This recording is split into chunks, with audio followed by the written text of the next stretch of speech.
Welcome to this week's edition of Freedom and Prosperity Radio, the weekly radio news magazine that we put together here at the Virginia Institute for Public Policy, so that wherever you may be, and certainly preparing maybe even for Halloween, as we have all of a sudden found ourselves in October, you are ready to go with answers when somebody says the left this, the right that. You have facts to back up your points. Joining us first up this week, because every time anyone mentions, being a citizen before you vote, you're immediately told that you're in some way, shape, or form poll taxes coming back, your vote discrimination. What is really happening with that? And none better than J. Christian Adams. He is the president and general counsel of the Public Interest Legal Foundation, one of the leaders, and as a matter of fact, just spoke to the House Judiciary Committee on voter discrimination. I'm fascinated to hear what Jerry Nadler thought of that. Christian, welcome back to Freedom and Prosperity Radio. How are you doing, sir? Great. Thank you for having me. Not at all. Thank you for everything you do, especially in this aspect, because you don't have to be a Stalinist to know the phrase, it's not who votes, it's who counts the votes, voter rolls that are out of date, vote fraud that goes on, lawyers telling other lawyers that the voters shouldn't be asked who they are, politicians saying that asking somebody to prove where they live is unconstitutional. It's amazing to me how you keep track of the maelstrom. But first and foremost, bring us up to speed. This has to do with the old Clinton motor voter thing, correct? Well, right. Motor voter, when it was passed almost 30 years ago, seemed sort of like a good idea. You made it easier to register to vote when you go to DMV. But what has happened is the technology has sort of outpaced things. And what's happening is it's putting non-citizens on the rolls. It's making people get registered more than once. Because remember, every time they touch the government, every time they go to DMV or a welfare agency, they're being asked to register to vote. And so what's happening is people are getting registered simultaneously more than once because there might be a minor variation in their middle initial or something. Mm-hmm. And so the system is broken, and it could be fixed pretty easily, but unfortunately, there's a whole bunch of groups out there who fight to keep the broken system. And why would they want to do that, hypothetically? I mean, is it because they can find that, is it dilution? Is it, as you make the case, discrimination? Is it to help get friendly voices on boards that might oversee, government expenditures, or all of the above? Well, in the worst case scenario is they like who it helps. That's obvious, the worst possibility of why they do this. Probably the best explanation is that they claim that they think that it will lead to regular valid registrations being canceled if you care about the problem. So, I mean, that's false. When we put people on the moon, we could certainly figure out which person is a true registration and which one is a duplicate, which person is a non-citizen, which one is a citizen. It's not too complicated. They just don't want to do it. And so they raise money off of it. They are very effective at scare tactics to say that if you enforce election integrity, then you're trying to disenfranchise people. It's a racket. Mm-hmm. Right, and you're actually we are the ones who are trying to make sure that every valid voter casts one valid vote. And truth be told, anyone who isn't in their particular group of the month is the one that's getting discriminated against because your vote is being diluted. Is that a fair point, Christian? Right. I mean, look, when you have non-citizens getting on the rolls, as they are across this country, Public Interest Legal Foundation has documented it. We've shown you. We've published at our website, you can see the letters that some of them are writing. Some of them are quite sad. I mean, it's things like, oh, I'm sorry, I thought I was registering for my student council election in my college. Or, yeah, no, this is a real letter. You can read it at our reports. Or another one is a third party came and told me I was allowed to vote. And then these people are actually voting in presidential elections. When this is happening, somebody's valid vote is being canceled, and it's not supposed to work that way. So let's talk about, and I've seen testimony. A friend of mine built a house, bought a piece of property in a subdivision, built a house on a plot of land where no house had ever been before, and then received a letter from the state saying, is this still you, and are you still a registered voter, at the address for the plot of land that had never had a house on it before. I mean, this is the kind of extent they go to on this. So what is the reception at places like the House, the Judiciary Committee on Voter Discrimination? I mean, who was sitting on it, and were there friendly ears, or was Jerry Nadler busy trying to spell the word impeach? Well, don't forget, the top priority of the Democrats, maybe besides impeachment, but the top policy priority is to revive federal power over state elections. What do I mean by that? If you want to pass voter ID in Virginia, it has to be approved by the federal government first. That was the law up until the Supreme Court struck it down and said it's not 1965 anymore. You can't give this much power to the federal government. You can't just rely on circumstances when My Fair Lady was the best picture, the Oscar winner. So what the Democrats want to do is revive this power to strike down state election laws, so we really won't be able to do anything about the problems with our voter rolls. We really won't be in a position to do anything about voter fraud. That's why they want federal power, because they know who controls the federal government. They know it's their allies inside the deep state, inside the swamp. The bureaucrats. And if they can control the federal government, they can stop election integrity around the country. And then they can start controlling the states. The states will just look like little versions of the federal government. Right, and basically it'll be nationalized election policy, which frankly is what they want. Well, and they don't recognize that this country is founded on sovereign states. Well, and nationalized election policy, I think, leads to the elimination of the Electoral College, which they have also talked about, despite the fact that for 2 counties in the entire United States, President Trump won the popular vote. If you eliminate Manhattan Island, New York County, and Los Angeles County, the president carries the popular vote as well, never mind those being 2 of the most highly densely populated counties in the world, outside of maybe Mumbai. This sort of thing, I guess, is really right out of the Cloward and Piven playbook. It's overwhelmed the system. The system's about to collapse, so everyone says, "We give us something different that can restore sanity to it." And in the meantime, people just sneak in through a back door. Well, it's interesting you mentioned Cloward and Piven, because one of them helped design Motor Voter in 1993. The law that I described as causing non-citizens to get on the rolls. Really? I'm not sure they're that brilliant, but if they were, you have to give them credit for cooking something up with a long-term plan. But you're right. I mean, look, the Electoral College, there wouldn't be a United States without the Electoral College. Mm-hmm. If you want to get rid of the Electoral College, you want to get rid of the United States. You're a neo-Confederate. You're just like they were in 1861, who want to dissolve the Union. I mean, that's what the Electoral College is. There would not be a United States of America without the Electoral College. It was part of the deal, and it was part of the bargain that led to the creation of the country. If you all want to get rid of it, then you want to get rid of the country, and you're picking a fight you don't want to have. As a sidebar, and I'll get back to the point of your testimony and the idea of vote dilution, voter discrimination. We're visiting with J. Christian Adams, President, General Counsel of the Public Interest Legal Foundation. Christian mentioned you can look at all these letters. It's publicinterestlegal.org, and look up these letters. I want to go see some of them myself in there. But on the subject of the Electoral College, just as a sidebar, does it dispirit you that some of the states that are going to be rendered the most irrelevant are the ones that are running to the idea of, ceding their Electoral College position to the national popular vote?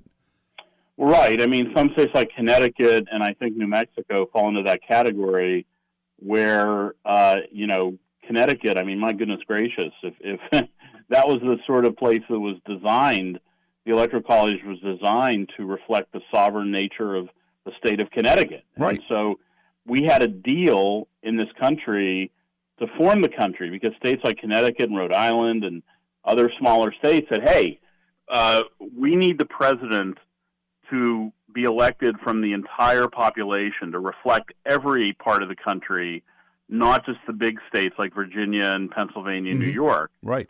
And, it's part of the bargain to have the presidency be part of and come from the states themselves.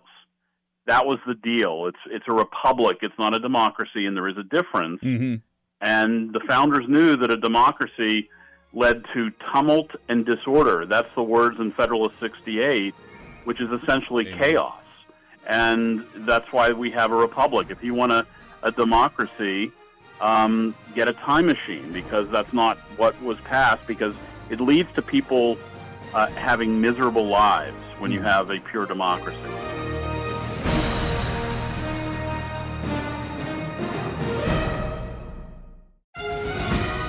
Chris, it certainly, and you point out something, and now let's get back into this idea of wide open voting, because that, I think, is one of the linchpins they want and have convinced people through the sanctification of the word democracy. It's almost deified now in our country.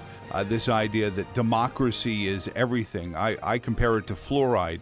It's fine in your toothpaste, but if you eat a bowl of it, you're going to die. And you just need to use democratic principles to help choose the republic.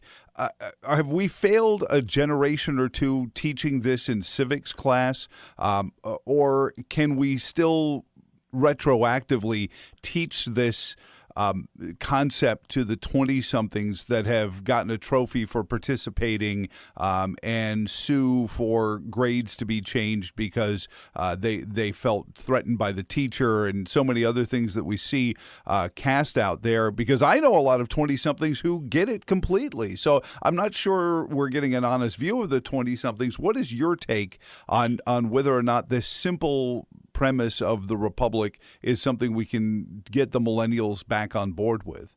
Well, I'm not sure they ever were on board. I think you're right. And that they're the first generation, I think, where the system of education on this score has completely had the bottom fall out, where there is no longer any effort to teach them about the Constitution in the schools they generally go to.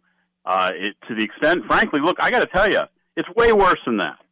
I think we have to get past they're not teaching it to they're now teaching that we need to get rid of it. If you were to Google, it's time to get rid of the Constitution, Georgetown law professor, you will see a Washington Post editorial where people are now openly calling for the end of the Constitution.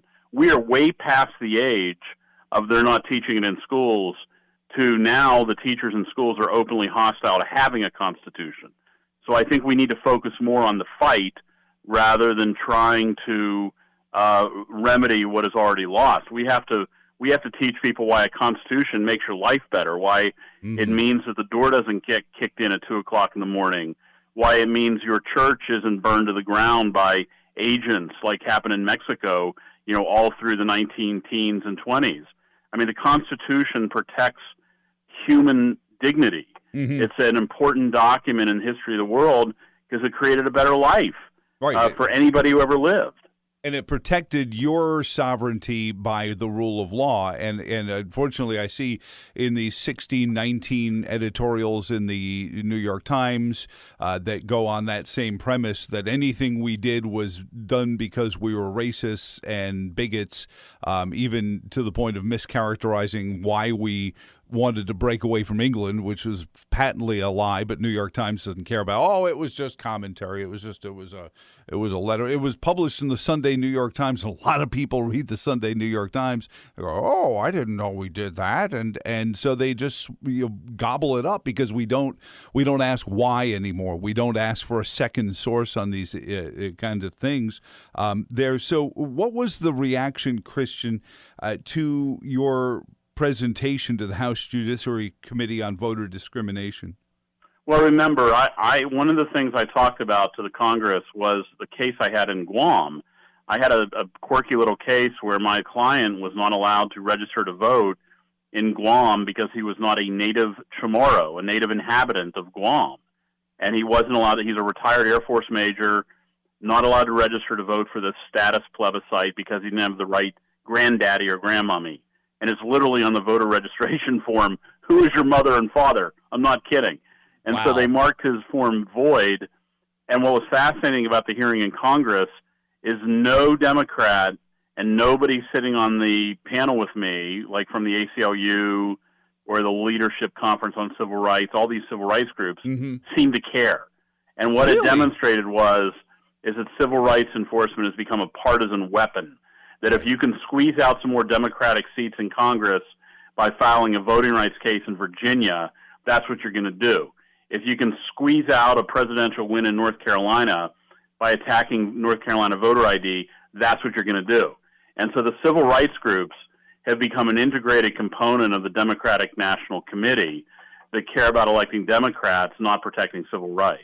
Right. It's almost like saying there was an organization that was there to help you plan for parenthood, and what would that be called? Right. But it's that truly twisted language where we are. So, do you think you made your point, or was it a disinterested body, and that you did it, but it's not going to amount to anything, and they're going to continue forward with motor voter and perhaps even go further?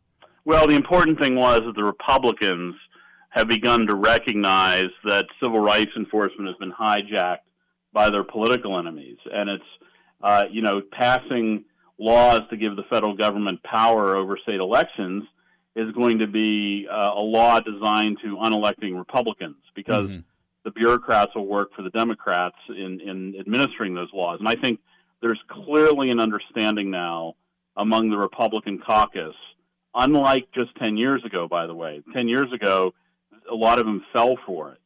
But now there's an understanding that these are partisan weapons that are being used against Republicans and conservatives. And, for example, the South Carolina voter ID saga proved this, where Holder struck down South Carolina voter ID as discriminatory.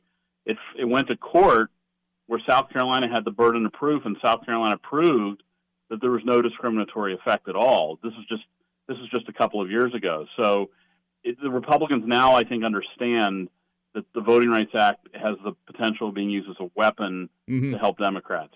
Well, and it's interesting here in Virginia, just the opposite. When we were taken off the pre-clearance list, the Democrats were the ones who first ran out and said redistricting, district packing, and racist redlining, and all these things that were actually part and parcel of how they had to get the districts drawn to pass muster in the Voting Rights Act. So it's like they want to have it, both ways.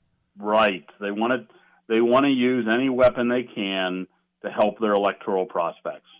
So at the end, one of the questions I always have, Chris, is the idea that in all but the most well-attended presidential elections, and even there, I think Barack Obama's election in 2008 was considered historic for its voter turnout, and we had, I think, 62% voter turnout. Is the answer in the voter turnout, or is that the goal, is to make conservative voters say, I can't win, it's rigged, the votes are packed, they're counted already, and I'm not going to win, so I'm not even going to turn out? Because this year in Virginia, we're going to see some districts with 20% voter turnout, and the answer, I believe, is in that other 80%. Well, right. I mean, look, Obama won re-election in 2012 largely by discouraging the same people who turned out in 2016 to elect President Trump. And, turnout is obviously very important. The law doesn't necessarily address turnout; it's more of a political thing. But don't doubt that both sides are going to be working hard on turnout. Well, and I think it is the backhanded kind of vote suppression. It's don't put a conservative Republican's yard sign out there, or somebody's going to do donuts on it, or key your car, or at very least, come on your private property and steal your sign or deface your sign if it's too big to steal. It's sort of almost banana republic stuff, Christian. Well, you see that playing out in places like Portland, where the violence has become commonplace against conservatives. You can Google this, although Google might not be the best way to find it. But it is true that violence is now being integrated as a tool of the left in political discourse. Yeah, they'll harump and clutch their pearls and say, oh, no, it's the white nationalists who were engaged. Okay, those three white nationalists, I will grant you that they may have done that. But this is a regular occurrence on the left. It's happening every week. It's happening in multiple places. It's continuous. And it's just a tragedy. And also now remind that a lot of these white nationalists are part of, the Michigan Workers Front, and they're all socialists as well. Just a different flavor, I guess, is what it comes down to. Every vote is precious. It is our right. It isn't a pure democracy, but at this point, if we don't get out and vote, it's going to be nothing even close to a democracy, but it may be wrapped in it. Christian, thank you so much for taking time out with us this week on Freedom and Prosperity Radio. Again, you can find them at publicinterestlegal.org. Have a great weekend. All right, you too. Take care. Coming up next, Joel Griffith on financial regulations. I know, not a page turner you think. Stay tuned on Freedom and Prosperity Radio.